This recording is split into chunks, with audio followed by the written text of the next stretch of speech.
15장 21절 보겠습니다. 예수께서 거기서 나가사 두로와 시돈 지방으로 들어가시니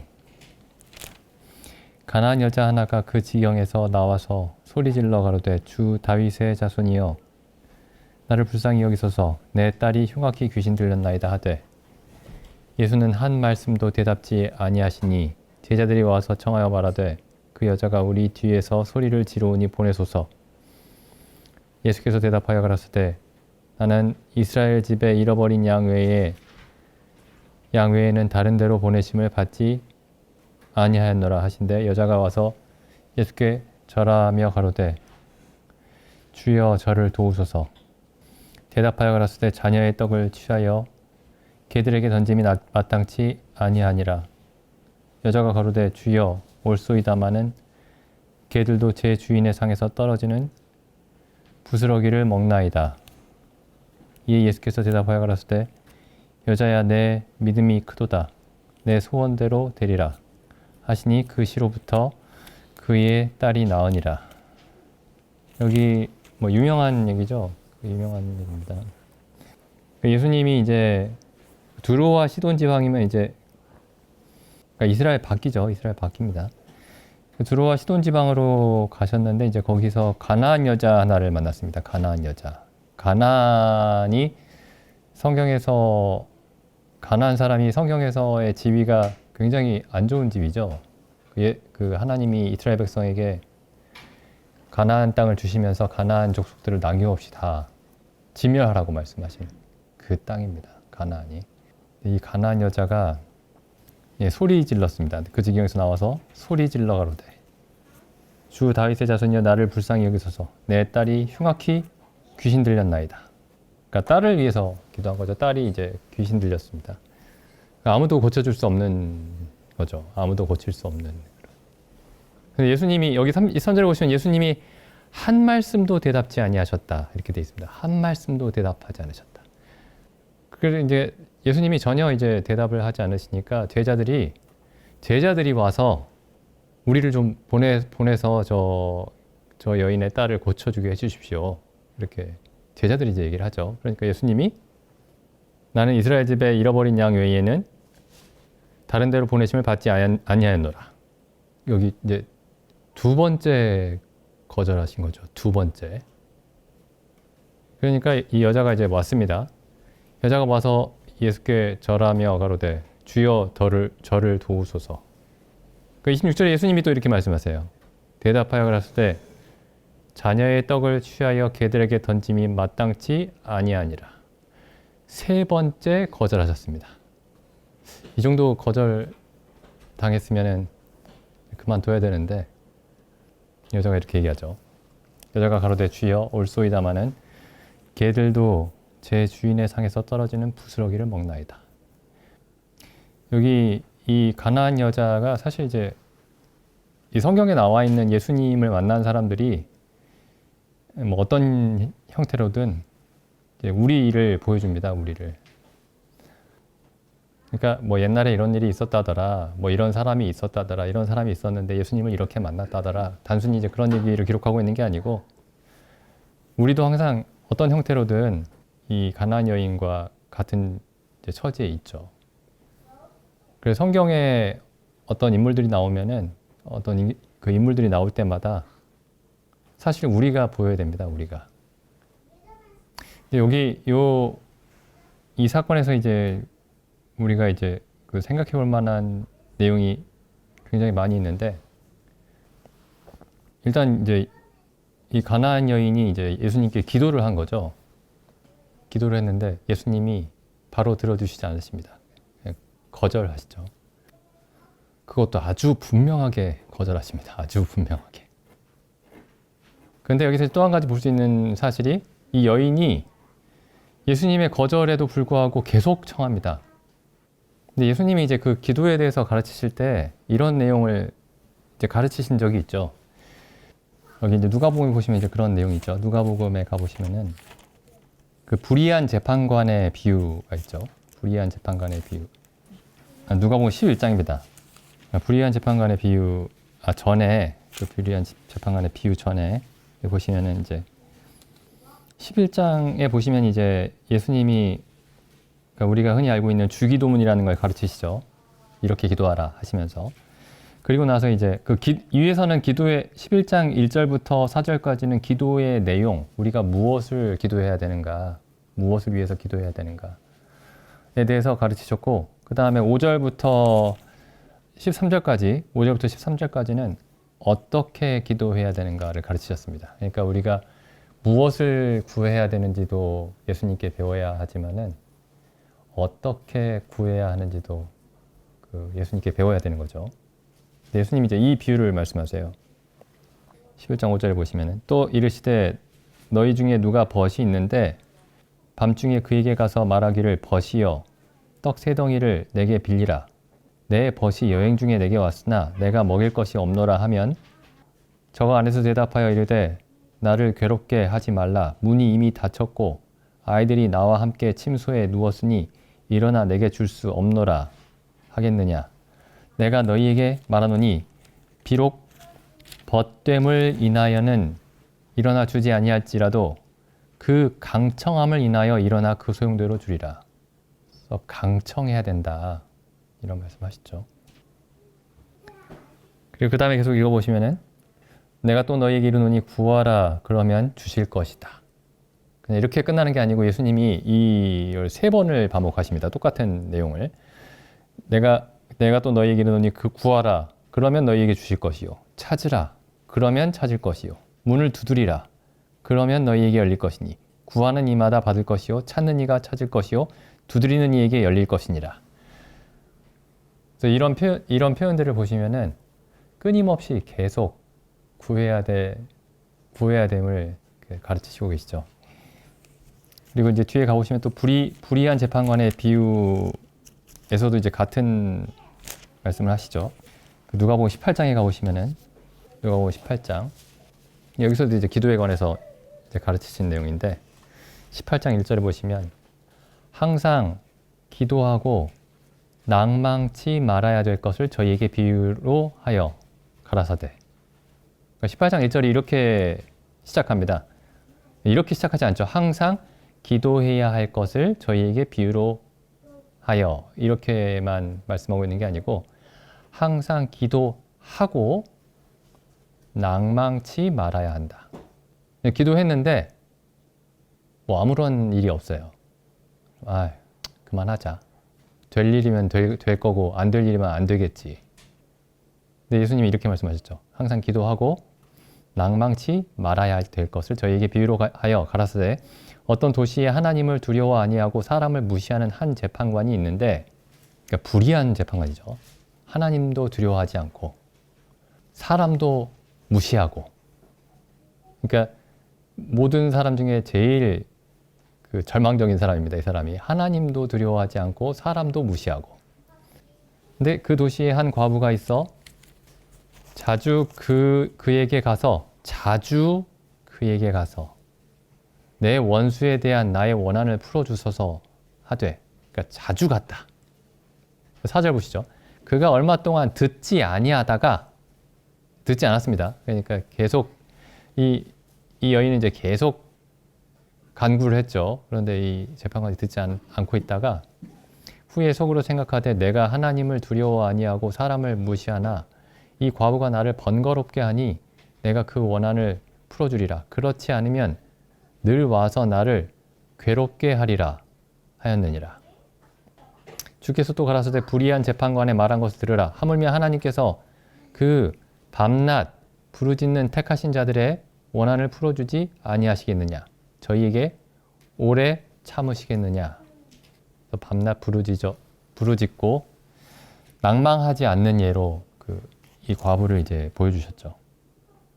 그리고 이제 마지막에 이런 말씀을 덧붙이셨습니다. 8절에 내가 너에게 이르노니 속히 그 원한을 풀어주시리라. 그러나 인자가 올 때에 세상에서 믿음을 보겠느냐. 여기서 이제 믿음이라는 게 그 앞에서 말씀하신 비유에서 믿음의 의미를 이제 생각할 수 있죠. 그러니까 하나님이 나의 구하는 것을 들어주실 것이다 라고 하면서 계속 기도하고 낭망치 않는 그 믿음을 말씀하고 있죠. 인자가 올 때에 세상에서 그런 믿음을 보겠느냐. 근데 지금 여기 그 마태복음의 15장에 나와 있는 이 가나안 여인에게 그 예수님이 항상 기도하고 낭망치 말아야 한다라는 그 말씀을 아주 잘 보여주는 이 가나안 여인이 이제 그렇게 그 예를 잘 보여주고 있죠. 그리고 또 한 가지는 여기 이제 15장 23절에 예수는 한 말씀도 대답지 아니하셨다. 예수님이 우리를 위해서 자기 목숨을 내어주시고 그렇게 우리를 사랑하시는데, 우리를 위하시는데 어떻게 우리가 기도하면 예수님이 한 말씀도 대답하지 않으실 수도 있을까요? 결국에는 예수님은 이 여인의 그 소원을 들어주십니다. 그래서 귀신을 쫓아내 주시죠. 결국에는 들어주십니다. 그런데 처음에는 대답하지 않으십니다. 근데 성경에 보면 이런 예가 굉장히 많이 있죠. 이런 예가 굉장히 많이 있습니다. 하나님이 사람에게 약속을 하시고 그 약속을 이루어 주시는데 약속하신 날 그 다음날 이루어 주시고 그런 일이 없습니다. 예를 들면 아브라함의 예를 보시면 아브라함에게 자손을 주시겠다고 말씀하셨죠. 내가 너에게 자손을 주고 이 땅을 주겠다. 근데 처음 약속하신 때가 아브라함이 몇 세 때냐면은 이 창세기 12장이죠. 창세기 12장에 가보시면은 12장 4절 12장 2절 보시죠.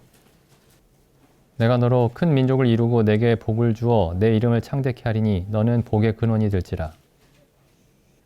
그러니까 내가 너에게 큰 민족을 이루고 너를 창대케 할 것이다. 그러면 여기 조건이 뭐죠? 아들이라도 하나 있어야 되는 거죠. 아들이라도 하나 있어야 되는 거죠. 근데 이때 지금 아브라함이 75세 때입니다. 4절에 보면 이렇게 돼 있죠. 이 아브라함이 여호와의 말씀을 쫓아갔고 롯도 그와 함께 갔으며 아브라함이 하란을 떠날 때에 그 나이 75세였더라. 근데 잘 아시듯이 하나님이 아브라함에게 언제 이삭을 주시냐면은 처음에 이스마엘을 주셨죠. 이스마엘을 주셨는데 하나님이 이스마엘에 관해서 말씀하실 때 그 이스마엘은 너의 후손이 아니다. 너의 후사가 아니다. 너의 상속자가 아니다. 이렇게 말씀하시죠. 내가 약속한 아들이 아니다. 내가 약속한 아들은 사라를 통해서 줄 것이다. 그래서 결국에 지금 여기 하나님이 이 처음 아브라함에게 하신 12장 3절의 약속이 이루어지기 시작하는 지점이 어디냐면은 100세 때입니다.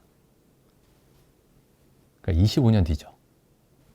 그러니까 이제 이게 아브라함이 그랬구나 이렇게 이제 생각하시지 마시고 내가 아브라함이었다고 한번 생각을 해보시면은 난 25년 동안 무슨 생각을 했을까? 나라면 25년 동안 무슨 생각을 할까?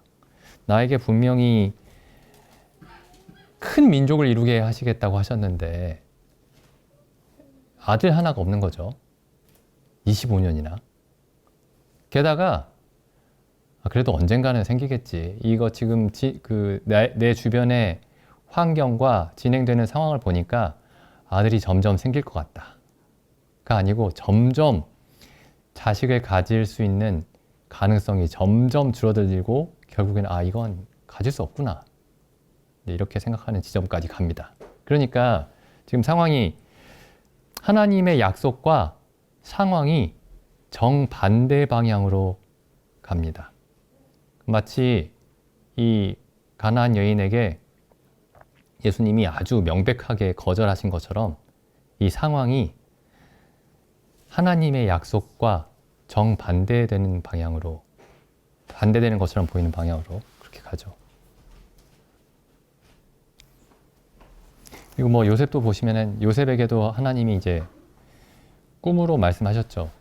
너의 형들과 너희 부모가 너에게 절할 것이다. 엎드릴 것이다. 꿈으로 이제 요셉에게 일어난 일을 말씀하셨는데 요셉이 하나님이 요셉에게 하신 말씀과 요셉의 삶이 정반대 방향으로 갑니다. 자기 형들이 자기에게 절하기는커녕 이제 애굽에 팔려가 버리죠. 애굽에 팔려갔다가 애굽에서 죄수가 됐다가 점점 그 하나님이 보여주신 꿈과 반대 방향으로 가죠. 그 하나님이 왜 그렇게 하실까요? 바로 구하면 바로 주시면 좋겠는데, 약속하시면 그 약속을 곧 이루어 주시면 좋겠는데, 왜 그렇게 오랜 시간을 그렇게 하실까요? 여기 다시 마태복음 돌아와 보시면은, 그 다음에 이제 또 한 가지 여기서 또 생각해 볼 수 있는 게, 마태복음 15장 가나안 여인의 이 사건에서, 이 가나안 여인이 결국에 이제 구원을 받았는데, 그 구원을 받은 사람들의 모습을 보면은 이렇게 낭망하지 않습니다. 예수님이 이제 여리고성에서 그 만난 눈먼 사람들이죠. 눈먼 사람들. 그래서 여리고에서 이제 예루살렘으로 올라가시는데, 십자가에 못 박히시러 올라가시는데, 그 눈먼 사람 두 사람이 나타나서 다윗의 자손 예수여 우리를 불쌍히 여기소서. 그래서 사람들이 조용히 해라 그러죠. 수많은 무리들이 조용히 하라고. 근데 더욱 소리질러 가로되 다윗의 자손 예수여 우리를 불쌍히 여기소서. 그렇게 돼 있죠. 그러니까 항상 이쯤에서 그만하자, 이제 그런 생각이 드는 그런 상황들이 있습니다. 성경에 보면은 이 두 사람이 이제 자기들의 이제 눈을 뜨기 위해서 예수님께 크게 외쳤는데 군중들이 조용히 하라고 하죠. 그러니까 이 자기들 외치는 소리가 예수님께 들릴까 하는 생각도 들 수 있습니다. 게다가 수많은 군중들이 예수님을 애워싸고 그 군중들이 그 눈먼 사람들에게 조용히 하라고 하면 포기할 수 있겠죠. 근데 더욱 크게 소리 질러서 외칩니다. 근데 이제 구원을 받는 사람들이 다 이렇게 되는 것 같아요. 조용히 해라 하면 아닌가 보다.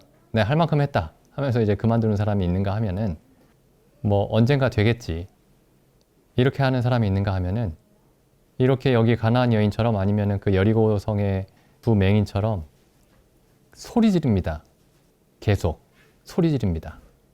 그래서 우리가 주변에 우리가 복음을 전하고 이제 만나는 사람들이 있는데, 이제 그 사람들이 만약에 나는 할 만큼 했어요. 그런데 하나님이 나를 구원을 안 해주시네. 물론 이제 그런 사람도 언젠가 마음이 바뀌어서 이 가나안 여인처럼 될 수도 있겠지만은, 지금 그런 상태를 봤을 때는 성경에서는 이런 사람들이 구원을 받는 경우가 없다. 그런 생각이 듭니다. 나 성경 읽어봤는데 아무 일도 없던데. 내가 교회 좀 오랫동안 다녔는데 아무 일도 없던데. 나 할 만큼 했는데 하나님이 나한테 응답 안 해주시던데. 나를 구원 안 해주시던데. 이만큼 하면 됐지. 더 이상 어떻게 합니까? 근데 여기 지금 가나안 여인처럼 해야 구원을 받습니다. 그 맹인들처럼 해야 구원을 받습니다. 그러니까 끈질긴 사람이 구원을 받는다, 뭐 그런 말씀 드리려는 게 아니고, 만약에 하나님이 그 사람 마음속에서 일하신다면은 이 가나안 여인과 같은 태도가 나올 수밖에 없습니다. 그래서 우리가 어떤 사람들에게 복음을 전하고 설명할 때 어떤 사람들이 나는 성경을 읽어봤는데 무슨 하나님이 내 마음속에 말씀해 주시기는커녕 무슨 말인지 하나도 모르겠고, 내가 그래도 좀 읽어봤는데 아무 일도 안 생긴다. 그럼 그 사람들에게 이 가나안 여인의 모습을 보여줘야 됩니다. 당신이 정말 예수님을 만나서 구원을 얻지 못하는 이유가 이 여인과 같지 않기 때문이다. 다음 보시죠. 여기 그리고 이 가나안 여인과 예수님과 이제 대화가 일어나고 있습니다. 대화가. 물론 어찌 보면 대화가 아니죠. 가나안 여인만 일방적으로 얘기하고 있습니다. 예수님은 답하지 않으세요. 근데 사실은 대화가 일어나고 있습니다. 근데 이 대화가 어떤 방향으로 일어나는지 보시면은, 맨 처음에 이 가나안 여자가 다윗의 자손이여 나를 불쌍히 여기소서 이렇게 하죠. 다윗의 자손, 이스라엘의 왕. 근데 자기에게는 다윗의 자손, 그러니까 이스라엘의 왕에게 뭔가를 요구할 수 있는 권리가 없습니다. 가나안 사람이기 때문에. 오히려 정반대죠. 다윗의 자손, 이스라엘의 왕은 가나안 사람을 진멸해야 됩니다. 그러니까 하나님의 백성의 원수예요. 하나님의 원수입니다. 그래서 예수님이 이렇게 답하시죠. 나는 이스라엘 집에 잃어버린 양 외에는 다른 데로 보내심을 받지 아니하였다. 나는 이스라엘 백성에게만 보내심을 받았지 이방인들에게는 보내심을 받지 않았다.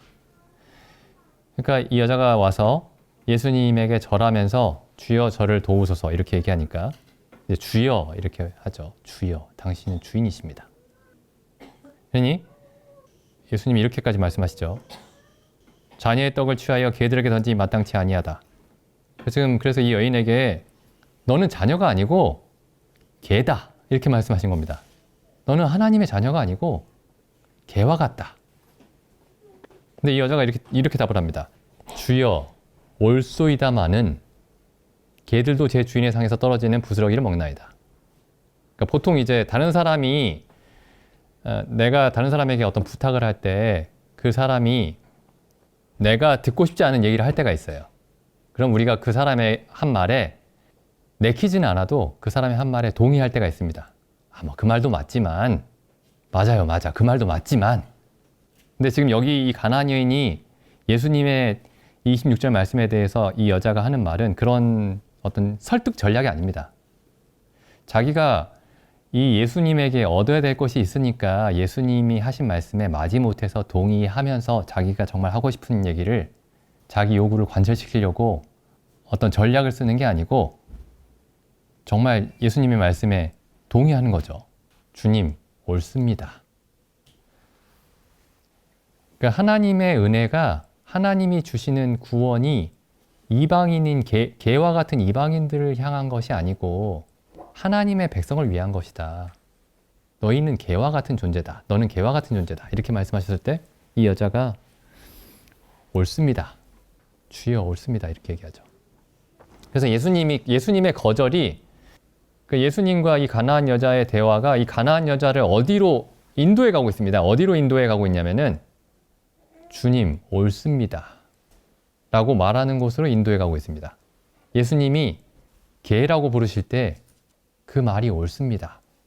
나는 아무런 가치가 없는 사람입니다. 라고 인정하는 자리까지 예수님이 이 여자를 인도하고 계시는 거죠. 그래서 우리가 이제 이 성경 읽을 때는 주여 옳소이다마는 이렇게 읽으면 안 되고 주여 옳소이다.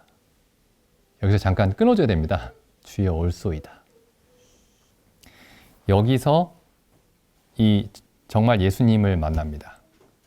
예수님이 은혜로우신 그 예수님을 만나는 순간이 언제냐면은 자녀의 떡을 개들에게 던짐이 마땅치 않다 라고 말씀하셨을 때 주님 옳습니다 라고 말할 때 이 여인이 예수님을 만납니다. 그래서 우리가 항상 예수님을 만날 수 있는 지점이 어디냐면은 주님 옳습니다 라고 말하는 지점입니다. 그러니까 예수님이 우리에게 야, 너 정말 대단하구나. 너 정말 의롭고 너 정말 성실하고 참 지혜롭고 능력이 있구나 라고 말할 때 주여 옳습니다 이렇게 하는 게 아니고 하나님이 주시는 그 어떤 것도 내가 받을 자격이 없다 라고 말씀하실 때 주여 옳소이다 라고 말할 때 우리가 예수님을 만날 수 있습니다. 이게 구원받을 때만 그런 게 아니고 우리가 항상 이 자리에서 예수님을 만납니다. 결국에 지금 예수님이 가나안 여인에게 하나님이 주시는 그 어떤 것도 너는 받을 자격이 없다 라고 말씀하시는 지점까지 이 가나안 여인을 이끄시는 거죠. 성경에서 신약에서 그 사도 바울의 서신에서 자주 나오는 표현으로 하자면은 우리가 예수님을 만나는 곳은 어디냐면은 십자가에 달려 있을 때입니다. 예수님과 함께 십자가에 달려 있을 때. 여기 고린도 후서 말씀 한번 보겠습니다. 고린도 후서 1장에 보시면은 고린도 후서 1장 8절입니다.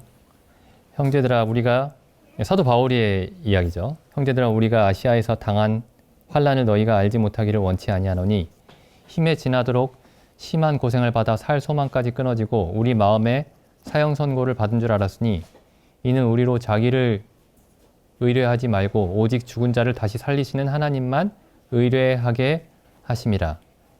지금 하나님이 사도 바울과 같이 있는 그 형제들을 어떤 상황에 몰아 넣으셨냐면은 힘에 지나도록 심한 고생을 받아 살 소망까지 끊어지는 상황으로 몰아넣으셨습니다. 그렇게 하신 이유가 뭐냐면 우리로 자기를 의뢰하지 말고 오직 죽은 자를 다시 살리시는 하나님만 의뢰하게 하십니다.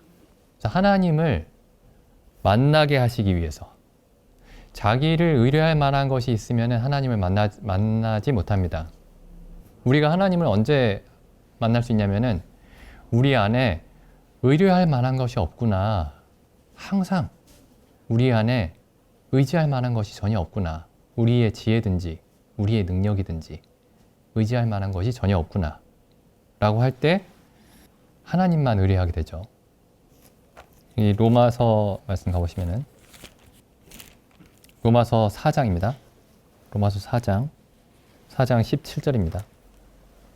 기록된 바 내가 너를 많은 민족의 조상으로 세웠다 하신 것 같으니, 아브라함에 관한 얘기죠. 내가 너를 많은 민족의 조상으로 세웠다 하신 것 같으니 아브라함의 믿은 바 하나님은 죽은 자를 살리시며 없는 것을 있는 것 같이 부르시는 이시니라. 하나님은 죽은 자를 살리시고 없는 것을 있는 것처럼 부르시는 분입니다. 그러니까 이 말을 잘 보시면 죽은 자만이 만날 수 있고 없는 자만이 만날 수 있구나. 그래서 이 가나안 여인이 예수님이 이 가나안 여인에게 개들에게 자녀의 떡을 던짐이 마땅치 아니하다 라고 말씀하셨을 때 이 여인이 주여 올소이다 라고 말했던 그 자리가 가장 복된 자리였던 겁니다. 왜냐하면 거기서만 하나님을 만날 수 있기 때문에. 아브라함이 자기 몸에 죽은 것 같음과 자기 안에 자녀를 생산할 수 있는 능력이 없음을 알았을 때가 하나님을 만날 수 있는 유일한 그 조건이었습니다. 만약에 아브라함이 75세 때에 하나님이 75세 때, 76세 때에 자식을 주셨으면은 그래도 내가 육체에 힘이 있으니까 자녀가 생겼구나. 그랬을 거예요. 하나님을 만나지 못했을 겁니다. 그러면 이제 우리가 아브라함처럼 힘이 다 빠질 때까지 기다려야 되느냐? 그게 아니고 우리가 항상 이 아브라함과 같은 상태입니다, 사실은. 아브라함이 100세 때와 같은 상태예요. 모든 사람이 그렇습니다. 근데 우리가 사람들이 이제 자기에게 그래도 뭔가 있다라고 생각하는 게 다 스스로 속이는 거죠. 그래서 이 여인이 예수님이 가나안 사람이기 때문에 자기에게 안 된다고 말씀하시고, 그 다음에 뭐 또 같은 얘기지만은 자녀가 아니라 개이기 때문에 하나님의 은혜를 줄 수 없다 이렇게 말씀하셨을 때 이제 우리가 항상 이제 그 질문을 이제 해봐야 됩니다. 내가 가나안 여인의 자리에 서 있는가? 우리가 항상 가나안 여인의 자리에 서 있는가? 근데 이제 이 여인이 이제 했던 말은 뭐냐면 내가 다윗의 자손에게 이스라엘 백성으로서 그 이스라엘의 왕의, 그러니까 참 왕이죠. 이스라엘의 왕에게 은혜를 구할 자격이 없지만 그 주인의 상에서 떨어지는 부스러기만으로도 그 은혜만으로도 나에게는 넘치도록 풍성합니다. 이 가나안 여인의 얘기가 그 얘기죠. 땅에서, 그러니까 그 상에서 떨어지는 부스러기라도 충분합니다.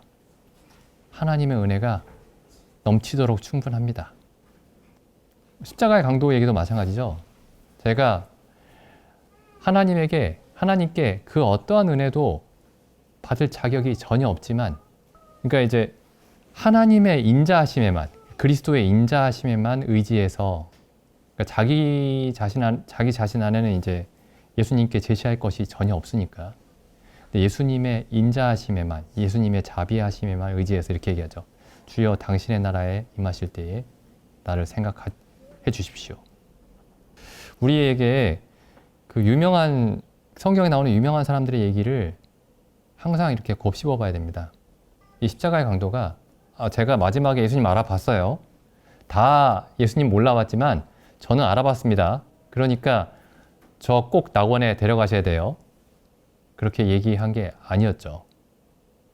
그 십자가의 강도는 자기 자신에 대해서는 내가 하나님께 이런 정죄를 받는 것이 마땅하지만, 그래서 내가 하나님 앞에 도저히 설 수 없는 자이지만 예수님의 그 자비하심에, 인자하심에 의지해서 예수여 당신의 나라 임하실 때에 나를 기억하소서. 예수님의 인자하심에만 의지했던 겁니다. 근데 그게 구원받지 않은 사람이 구원을 받는 이야기만 적용이 되는 게 아니고 우리의 삶이 전부 그렇습니다. 우리가 우리 스스로를 생각할 때는 하나님께 그 어떠한 것도 받을 자격이 없지만 예수 그리스도를 통해서 예수 그리스도의 이름을 우리에게 주셨죠. 값없이. 예수 그리스도의 의로움을 값없이 우리에게 주셨습니다. 예수 그리스도를 통해서 우리에게 값없이 주신 그 하나님의 의를 근거로 하나님께 구하는 거죠. 제가 처음에 이 가나안 여인의 그 이야기를 읽을 때는 예수님 참 사람을 너무 비참하게 만드신다. 어차피 구해주실 거면서 이제 그런 생각을 하면서 읽은 적이 많았는데 나중에 보니까 사람으로서 이렇게 복된 자리가 없구나. 주님이 하나님이 사람이 되신 분이죠. 예수님이 말씀하실 때 주여 올소이다. 내가 너를 흙으로 지었다. 너는 흙이니 흙으로 돌아갈지어다. 하나님이 이제 아담에게 그렇게 말씀하셨죠. 우리가 본래 하나님 앞에서 본래 어떠한 자인지를 말씀해 주실 때 주여 올소이다 라고 말하는 게 사람에게 이보다 큰 복은 없습니다. 우리가 가나안 여인의 입장에 항상 서서 신앙생활을 하고 있는지 돌아봤으면 좋겠습니다.